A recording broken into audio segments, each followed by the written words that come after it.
Sini mo politician gi kano se ko aduna aina haiza dabdi amaga tina ba khoi da du kem tleiti ba tinani mami tino to bodo bu aina haina san akhoina tawri bu kada ba se kari no akhoina pari ba fam se kari no akhoina praja gi dam ta kai do bu tai aina kendra gi dam ta kai do ba tai ha ba gi wakhal da chango ha ba ne ba ha ba di mana doctor oira ga de na du me am do hairo oe bu ko aduna mana maga tina bada aina kai su madu da adu du hai ga da ba gi comment pininga su leite magi ya najaba ha du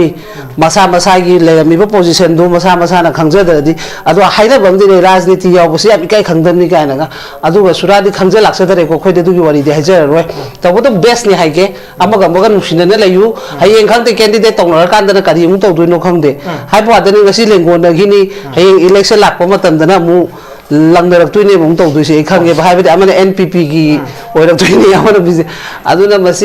masi puna makse kasu thoidokpa yangkana hoi mabung mapa machin manau ama oibegi lakpa dugi sem ama sinjamai da la habegi moi wish tong no boirang ne ba adu bo hayeng matam maduna ne ina haise moi se loi mak to adu kan kai de to bo bo ai gi hai di method 2023 de gi toroiba irang se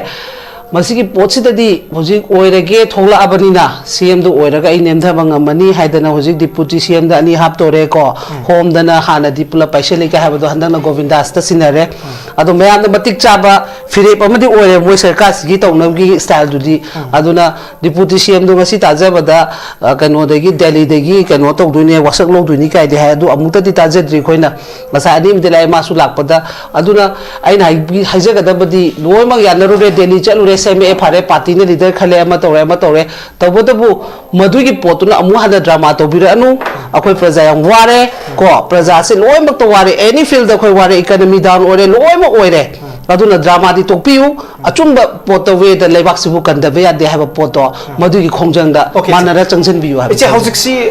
hojik ekoi ki mioi lising humpu hena IDP game you listening to him now, Mayu Maka Henry. It's a most pertinent issue. Quite Maru about the issue the city. Aduga Miu Mamma gi Machaka in a given poor Bakaina giver, Adumba Mamma gi become miracle, how Louis Benetri, how it situation. Anyway, Aduga Muka Miu Kayamana Masaki profession, Laloritica Rumba, Gari Horumba, Ozawa Rumba, Miu Mayamo Masaki sin from Taduaka, who you see. Shubham non pam later, but again, Maduna Kakao, Naga, I'm the depression of a situation, I'm the labor Kunai, and Equity. Maroina Masida effective is Kalubanini, Duga Maiti Madi, cooking community. Masiki Marakta, Masika Saguna and Lady, but couldn't make the machine effective with Siki situation, the Manipuki, Chief Minister, if I have Kayam and the Luba, tax, I mean, Ubi, Mayam the Budi Harauki, Magi Kendrina, Tragana Party, Mayam Harau, machine, Maganda, lady issues the Labak, I am sorry, Sigi situation is that the Matam Suam Pangana Teman or Disuka, only 7 months, 8 months, Kumbagi Katagiwari, Yam critically, but says the Ainam Hajin, say, CM Mamagi, Tony Pangre had an around. Hard and important enjoy the Yamamoto Gre, Adu Aina Tanakadava Kongkang say any putting Mokta Martingang Nathan Batosi, Around Mokta, Adum Hora playing a sim of the Domai place to this Yamam Tato Pohoreko, Hana the Gift Yaro have a Karamaduregi, Emile the Su, Mangam, the Yaro Habegi, critical Amsuladi Qua. Aduna Yam Lupe Step Nina, Aina Haze says the high Potsigi defense Toraga center that Massimamsi control to Nova Mating Niraga situations control. Hadipai Aduga Hayeng, Oil so oil toga, Makogi drama, Sumangi like type to go. I am Yamna, Makogi Mincha Tiba, Malapa, Dusula Haninde, and I say Aduna, Yamna section the Kong Kudimak say, Yamna Luba, Kontang, Mantang to say, Kogi, I'm Tamna Tamaka, Minaka, Doraka, my Siki Habakogi, Ping had an Asuman Kanji, the Pingasu, Magi, Adugum, the Diamna Ping, the Sumia, Reduneba. I know Mamang the Sodom Koya former minister, so I do. I know Tabamata Garaga, the Quadi saying I have the mini Indian Henry, Manipur, have a state, Aduna, Michael Marie, and Bamatota, positive, negative, Madumando, Kalaga, as I the same Param, ladies, minister, or Madugi Poto, Chalaninde, Adregi, the Pussy Shambu or Amabu or Go, Yam the Tanaraga. होनब Fai प्रजा कनबियु मणिपुर कनबियु मसीदने हाजग अदुगा हयेंग जी हाजी की type ता तौग्रगदी मांगजदोइसि अखोय प्रजा नते खोदि वारगा सुंगसी चही ओम खांगई हयेंग फम बारिबा ma'am दुगिदी अइना दुम हाजगिबा मपा मपुगी सोतो नतबनिना मदुगी फिरे मदुम प्रजा न सोदना लौरकनी अदुना मदुना मरम ओइरगा हारिबा पोतसे यामना सेक्शन खोंग थांगहनिंगे हाबा पोत ओके चे अरोय बोइना इचे दगी मणिपुर की अनोब चीफ मिनिस्टर से दा इचे न पर्सनली अपील तौनिंगबा लेबा के दम तौहनिंगबा थबक याम तेन हाइबा तारि छे को पर्सनली हाबिनिंगबा कई ले मियाम दे असा याम चांग तौरी लेबा इशू हौजिक लेबा प्रॉब्लम अखोय की लंबी चटपे याद्रिबा से हाईवे से पूरा हंगदोरकद्रा हाइबगी मदुगी थाजब दुमक चपचाना मियाम दे लई अदुगा कांगलु फुर अनिमक मयु मयुम दा हंजनबा ngамद्रिबा मियाम से मयुम दा हंजलको ngomgani हाइबगी मदुगी थाजब दु मंगोद ले अचौ थाजब ngते चे ले जे दु इचे की वेना पर्सनली आइना फास्टर पहनिंग बदी होय हुजिके खोगी लंबी सु अदुदेगी रिलीफ कैम्प द लाकपसिसु लेबसिसु तहनिंग अदु फर्स्ट प्रायोरिटी दी मसी एनी खोई आर्म्स अनलीगल दा हाबदी पारिबा मैम से मसी महान कवर तोब मथौ तायबा सेंगना खोइना आईडीपी से हाइबेगी वाली चंगहन बियु हाइदना हयेंग हाद लाइरुबा मतम द क्रिटिकल और पसवे मदुगुंबा लमहेन तु हेन बाहाय तारे एनी फ्रूट तेगी लमहेन तु हेन बदो मदुगुंबगी लोगी एक्शन दा फजना थुना लोखल हनिंगी नेक्स्ट स्टेप ता हुजिकी रिलीफ कैम्प दुमा सेकंड प्रायोरिटी द पहनिंगी को थर्ड ता हुजिकी नेशनल हाईवे से असिमा अखोय थमनिंगी अदुबु अहुम सिदी आइना हुजि सेम ओइना होय एनआरसी गी अमा मगी हुजिकी लेरिबा मैम सिबुदी लौदबदी यादे मेन ओइनादी हुजिकी अहुम से हाना लोहनिंगी हुजिकी आर्म्स ने बे मरु ओइरिसे मरमदी मसी सिना नहानि निशिकांत दो कसुगतब द दुम हातलि दुनेबा इन हाइसे अदुना मसुगुंबा यामना अनलीगल ओइबा पोटसिंग से मसुगुंबा सिगी हाना लोगी देगी को चप चाबा तौरगा एनी नि को इन हाइसे मोय खक्की वारी नते ऑर्गेनाइजेशन खोगी लमहेन तु हेन बाहाय तारे को मसिगुंबा सिदी फर्स्ट प्रायोरिटी पिरगा मसी हाना खोगी खोय साइपर मारना दुम हाइबा खोय मिलिटरी क्रैकडाउन तौबा दरकार ओइ हाइबदो अदुगुंबदी स्टेप से हाना लौद्रिंगैदी अखोयना फना हाइवा नेशनल हाईवे हांगे हागसु ऑर्डर पिरसु मियोइबदा पखतपा थुकतपा दुम लेबने चटपा ngamdeba security टाइट तौर चटपा हाइबा बोक्ता चटनिंगदेबा मी कनामता अदुना अदुगुंबा मा हाना प्रजादा खोगी नेगेटिव ओइना खल्लिबा पोट कीरिबा पोट से मुथल हनबा मथौ तायबा अदु मुथत्रगदी अदुम हानागी फिबम हमु हमु ताने हाइबा पोट तो नुमाइना थमजनिंगे कोई इसे सुजाता द लक्षके मैम नदी इमा इमा ना कौनबने दो इचे ना हाना दुम कौनबगी हाइनगी बदोने इचे दुम कौजगे इचे सुजाता द लक्षके इचे द लक्षनिंग बसी मपोइना इखोगे मणिपुर की पॉपुलर गवर्नमेंट अमा लई हनगदौनी हाइबगी मदुगी फिरेप अमा याम चावना लाखिबा इखोगी मदुदा इखो खोंजन सलक्पा अदे बीजेपी मनुंगी इखो लिंजन मानदबा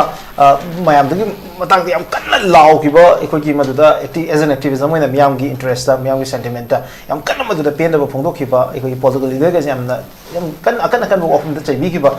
मिसा मखने हजि मणिपुर की अनु पॉपुलर गवर्नमेंट अमा लाखदोरे अनु पॉपुलर गवर्नमेंट सिदा इखो सिंगम असेंबली कॉन्स्टिट्यूएंसी की एमएलए ना श्री यूनाम खेमचांद चीफ मिनिस्टर ओइगदोरिबनी ऐचे अहमद करी फाउबी मसी सेंटर के स्टेप्स करी करी हेबि अहमद मुक्तदा कोई विंडो रिव्यू यंगिरिबा प्रजा मियाम खुरुमजरी अदुगा ngasi की पैनलिस्ट ओइना फंबिरिबा कोई की तमो सरत अमसु ओजागी मफमदसु रासिदी तसेंगना अखोइना होय मे 30 की थोलपदगी थौदोक्तुगी मतुंगिना अखोइगी मतमदुगी पानखिबा सरकार दो को मखों मुखुत पुल्ले अदु तवे अदु तौगदबा मथौता म्याम अम फुदोक्तबदेगी खोइसे दुम वॉइस ओइ ही को अदुबु ngasi lakadaba posisu adugi matung amu piar thame praja myam adu piar du budi tasena aidi ngasi bok accept tawroi tawra haba means madugi piar du di praja gi apam da thamkiba piar natte ba haibadi moigi manungi oiba crisis assembly gi khoi gi 12 kanogi phamba budget phamba horom dai gi du da moi maseng gi tawno khiba thodok te gi moina president rule se thamde ya da moi mimang thok tore habi gi aidi adugi statement di hong oiba adu myam do lak padagi moi tawkhibai wani अदुबो अखोइना फरे अमबो ओइगेरा अमबो ओइगेरा खोइदी अखोइना पामबदी लेबाक सिबु शांति लेना अखोइगी दैखिदेबा थोखिबा थौदोक जुरीगी थौदोक अदुरेगी कमल बाबूगी ma'am अमा थोखिबा ma'am दुगी मदुबु फरने हाइरगदी अखोइसु accept तौरगा procedure rule से दुम लाएको राकपदु दम procedure rule Sissu मा लागना खोइगी कैसामपातेगी अंगांग होइ मापानी नॉन मणिपुरी ने दुने हारगसु अंगा मुखेस अमा मांगी को अदु Matang the not my solution पीबा ngamde अदु देगी कोई रिलीफ कैम्प की मतंग दा दोगी हाईवे की मोइगी सुगी एक्सटेंड तौर मतुंग द चंगहन बंगम दबा मैम अमा थोखरबनिना ए मसिदी chap mana ba phibam si ora bani na kai do ni du de khoi gi ha na gi du na to ga igi imung gi mi do oina kari to dino ha be gi potu no oina phare ha tana mayam gi voice pudi amu handa gi khongjak da su loi ma yaw khre adu bu ai na haining badi ta seng na ai se singjamai kendrani adu na ai ngarang da gi ai honda phone to ko da mayam se yes ai gi mani mamang ni ai congratulations yeah okay okay adu bu de thanks adu ga ai na thokchum lai kai ni mana yum nam lai kai ni ai gi ni mani mamang ni ai su ngarang mana sem oi ba matam da phom dai phone me amam lai nang gi voice name da gadra du to gadra du to gadra ai no adu de ai di lai roi ha bane ba ai na lai roi hai se ai personal tamo Khemchand ai gi kem lai na de ai dum ai bunga moi na dum ai accept tawi ai chok thong na dum hai ge kendra gi oi na di akhoi gi praja sing gi damak ta di dum tawi ai dum hai du ne ba tawi to bu miyang gi na tholak ta ba gi ai na pen da ba gi dum mo da chai ba gi wa ne ba ko adu ai gi chai ba hai ba na moi da lojja ba wa ni ai di chai ba di na te ba ai na hai di noi na pai ri ba pham du gi ma tung na da thodang to hai ba ne ba adu na maram oi na do ching ba moi na hu kendra gi mele so oi ba ni na khare hin nak na ai khoi gi khangna ba loi na ba gi hoi da ai du mani mamang na hai sin hoi mamang oi ne adu ichi gi mi yeng da ngasi de khoi na ayam ba na yam kan na chief anu chief minister yam optimistic oi na ai di mang na to ko thabak thing sing adu lai ba ki issue sing de khoi ne critically nei na ka do ma yam ngasi di yam kan na adu chai ba khoi pi wa ngat ta hoi to hon ni ba do yes na ka khoi ne kai to ni ma gi yeng kamai to i kai adu kitang nei na bai ta ja du ne kamai no i mak as a person adu miyam gi sentiment ta phajana kar mai lei adu ga mang on manipur se kar ma yeng yeng chi na sum u ba ga adu kitang kan bi hoi ma se ta seng na ha bada mai gi matam du da su ma su khoi gi cabinet ki minister mo e fam tor ga mohon mantri oi hi bani adu bu mai gi mathong na se ta seng na mayam du gi fraction ta na pa de gi photo pangam ki da ba gi khara mon da pen da ba dum lei hi ko mana adu de gi back chalak pa hai ta re ko hai badi collect decision lo ga da matam da lohon bi da ba gi pot khara mai gi tonga na dum wari li da ba na te khoi da su hai badi matam du da cabinet mo try to na lei ba matam da decision se khoi gi khara da na khanar ga hek lo ba gum ba hai ba agenda ka tang on na ba gum ba du gum ba gi mana pen da ba adu de gi mo gi tonga na dum ba lei na ba gi tawi tawu da bu ma se ta se na mana ning gi ba pot si di ai gi kendra ne hai ba gi wad na te ko ha na de gi mana vote card ngai oro ke em ta mai na SMLA mo oi ding ai de gi masada mai gi ning gi ba pot se maton do su vote khom cha khai ri ne ba maton da nung thing pung baro ga se dum yum changa ga tawi adum yam na khoi gi yam nutrient oi na khoi gi yam na micham ma gi sim kano da style da dum lei je ba lei badi aduga mai gi bu ko ga ka hani saugon badi khra thuga le mon da su khoi gi ke hani ma na ngang ki ba po se ta dra ga di khoi gi hit hard to ba si di khatang mon da ma gi tonga ba personal hai ta re du di khatang thuga le hai di ma na mung na ga ke sana ba mi du su oi bani na ko aduna adu mai le aduga mawon da yam na khoi gi logic lai na thabak to ba kho pe gi pote ai ta seng u de ngasi bok ta khoi ken da le da hai di manung gi ai gi thin yeng da ba de ha ba mai gi khoi di lai nei da na ko khoi MLA o jera ga su ai gi mung gi family gi mi sing da na hena priority pi ba khot do adum badi to de ma di mai gi dum lai ba lai kai du da adum mana kuchabi do thamaga dum thadok ne ba khoi gi hana ga to khi ba du di khitang adum mai na lai ba de gi su down chat khi ba ne ba khoi tamo hemo chan da ga to khi ba do aduna priority sim mai gi family di angkan na pi de aduga tauga aina aduna ina hajai di ma se huji ki oina di khoi ren budi mai wasak lo ni di hainari ko ado lora ga aina hajaga da di ngasi request ni tawri ba pose pai khrabani na tha tare hoi chahi om da ngam da ba pose tare ta ngamani haibe gi adure gi lai ba ngasi gi moi minister gi kanu gi deputy CM kai kai myam ga su katang di haibe di ko oiri ba moi gi lai ri ba ngasi di ani masu governor chang ami chu champu de gi ro ma de na tra adu mai na katang lak pani na aina haijaga da di khoi gi se kanu ora ka da ba CM si da haning ba di khoi gi hayeng hujiki di hoi mana mamang phajarama ga su hayeng directly mana chief minister do eraga khongkhut pulli khole haibegi poto amhana ta hal birak taba SFCM amo oibegi tobhom to pocha chaba magi state amagi lobom thopa mathongna haibdi Mizoram da su Mizoram CM gi state magi lowi dana ko adu main to dana Meghalaya su lori Assam da su lori Nagaland da su lori adu gum da khoi Manipur gi su pai ba matam khara sida tha taruk pu ro tarik ki boiro ko solution khara lakna ba hai national highway gi matang ju jiti deputy CM lai rabanina dum yana ba lambi do we do tawraga chalan biba relief camp da lai ba ma'am se mayum da hanjan biba ahum sigi agenda se khwai maru bane adu ngarang to champu da taw ki ba boy gi arms pai ba sing du su khoi gi lai ba su se phajana yengchen biraga adu gum ba khara step se to hani ge miras adu tawrak ta ba taraga di adu ma khoi di dum miyam gi oi ba pot ni na upai lai roi dum ko di ama hai ba leite ai ngasai pabum khai de mani ne ha ba do phatra ga de khoi dum haira kani pharing ge de khoi su apha da dum tawni atopa adu gi pasne kem ta leite adu gi poto ham ba gi oina ai dum aina tham ge miras okay iche yam nuai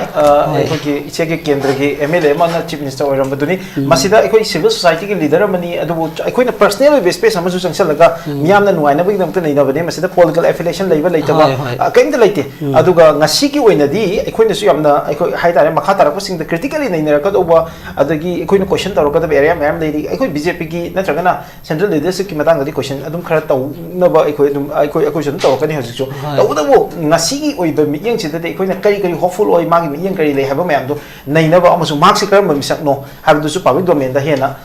koi thamna ba ki tangkak tu ne koi longja ba ai pabung da ngak che ke aje han ba yam lighter vibe ma da hai tare koi singja mai kendra su oi ba na hosi koi no ba je yam ngak na thok ba ba tare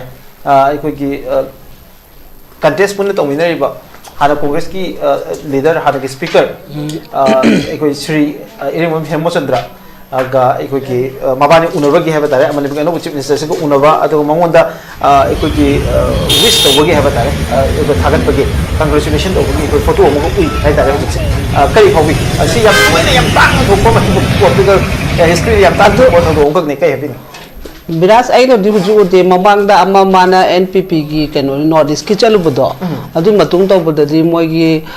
kano rom da ngasi maki mana CM orak pe gi CM gi kano to pasi gi di ai na di udri bu ko ha social media da ka viral loi ado ai gi wakhal da di miras ta seng na habada sini moi politician gi kano se ko aduna ai na haiza da di amaga tina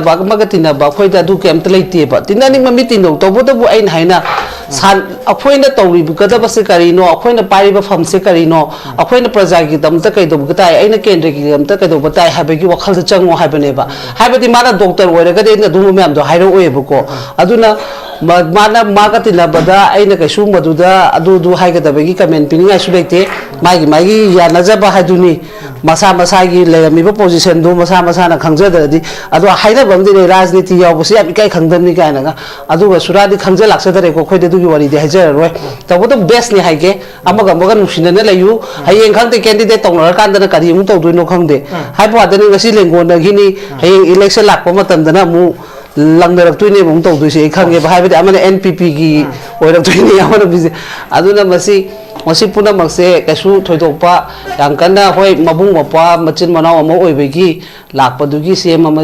sinjamai da la hai ba gi moi wish tong no boy na ne ba adu bo hayeng matam ma duna ne ina haise moi se loi mak taw adu kem kai de taw bodo ai gi hai di method 2023 de gi tawroi ba irang se masigi potsi da di hojik oirage thola abanina CM do oiraga ai nem thabang amani haidana hojik deputy CM da ani hap tore ko home dana hana di pula paisa le ka ha do handana govindas ta sinare adu mayam da matik chaba fire pamadi oire moi sarkar gi tawnam gi style du di aduna deputy CM do ngasi taja bada kano de gi delhi de gi kano taw du ne wasak lo du ni kai de ha adu amuta di taja dri khoina masa ani de lai masu lakpada aduna aina haijaga da badi loi mak yanaru re delhi chalu re seme fare party ne leader khale ama tore tabodabu madui gi potuna amu hana drama to bira anu akoi praja yang ware ko praja se loi mak to ware any field da khoi ware economy down ore loi mak oire aduna drama di topiu achumba poto we da lebak sibu kandabe ya de have poto madui gi khongjang da manara changchen biu ha iche hojik akoi gi mioi lising humpu hena IDP gi mioi lising humpu hena hojik se mayu makai hanjandre hoi asi it's a most pertinent issue quite maroi ba hojik ki issue di sini hoi aduga mioi mayam ama gi macha kaina gi bam puri ba kaina gi ba adugumba mayam ama gi bikap mirau ko hojik loi ba natre hojik le situation che anyway aduge muka mioi kaya mana masa gi profession lalori to romba gari thoromba oja oiramba mioi mayam ama masa gi sinfam thadu ka da hojik si ekoki shubham nonpham leita badagi maduna kakngau na raga leiba yamna depression of situation amada leiba khunai mani ekoi lamdam je leis maroina maside effect ori ji kalup ani ni aduga maiti imadi ekoki koki community masigi marakta masiga sagona na leiriba kang khudimangta masina effect ori bane ma kalamarota sigi situation je da manipur gi chief minister mo iba haibese kayam yamna luba tax amani na ubi mayam na budi harau gi magi kendra gi na tragana party gi mayam harau masini yo ko madu to an maganda leiriba issue sida leibak ki muchi ba kayam sawi kan tu to Sigi situation sida di matam su am phang bana te man oi disu ko only 7 months 8 months kum bagi khatagi wari ni na yam critical ni masai sida aina hygiene ni se CM amagi thon di phangre haidana ngarang koi gi tha dana photen enjoy di myam ama to gre adu aina thanga kadaba khongkhang se any khuding makta ma tinghang na ta ne ba to se ngarang ngarang makta bokta adum khorok pre ngasi makta do moi press release mi ama tha do ko hore ko hana de gi pre dum yaroi haba khara maduregi mo MLA da su manga amdi yauro habagi critical am su leiri ko aduna yam lu be step ni na aina haise sei sida hari ba pot sigi defense tawraga center da masim yam se control tawna ba mateng ni raga situation se control taw gadi phai aduga hayeng oi ni ne su oira thoga khoi gi drama gi sumang li lai gi type ta ko hayeng miyam na khoi gi mingchat thiba ama lakpa du su la haningde aina haise aduna yamna section na khong khuding mak se yamna luba khongthang ne man thang doi se khoi gi yam tapna ka maina kai dora ka mai tok si ki haba khoi gi phinge haidana su ma kangjei da phinga ga su mai gi adugum bada di yamna phingba song ya roi do ne ba aina mamang da so dum khoi honorable former chief minister jai do aina thaba ma tau ge haraga de khoi di seng na da mini India ne hainari ne Manipur haba state se aduna mai kai mari yeng ba ma thau tai ba positive negative madu myam do khallaga SIDCM pairam ne chief minister na madugi poto chalhaningde aduregi di pusi sembu oro amabu oro ko yamna tanaraga honaba phai praja kanbiu Manipur kanbiu masida ne hajaga duga hayeng ji haji gi type ta tawraga di mangje doisi akoi praja nate khodi waraga sungasi chahi ohum khanga i hayeng pham bai ba mem dugi di aina dum haja gi ba mapa mapu gi soto natabani na madugi phire ba madum praja na soidana lawrakani aduna maduna maram oiraga haiba potse yamna section na khong thang haninge haba pot okay che aroi boina iche da ki Manipur gi anobu chief minister se da iche na personally appeal tawning ba leba ke dum to haning ba thabak yam tien na haba tari che ko personally having ba kai lai miam de asai am chong tori lai issue hojik lai ba problem ai khoi gi lambi chat pe yadri ba se highway se ma pura hangdo ra kadra haba gi madu ki thajab dum chap chana miam de lai adu kamlu phur ani ma mayum da hanjal na ba ngamdri ba miam se mayum da hanjal ko ngongani haba gi madu ki thajab du mangu de lai achong thajab ngti ni che lai je do iche gi wena personally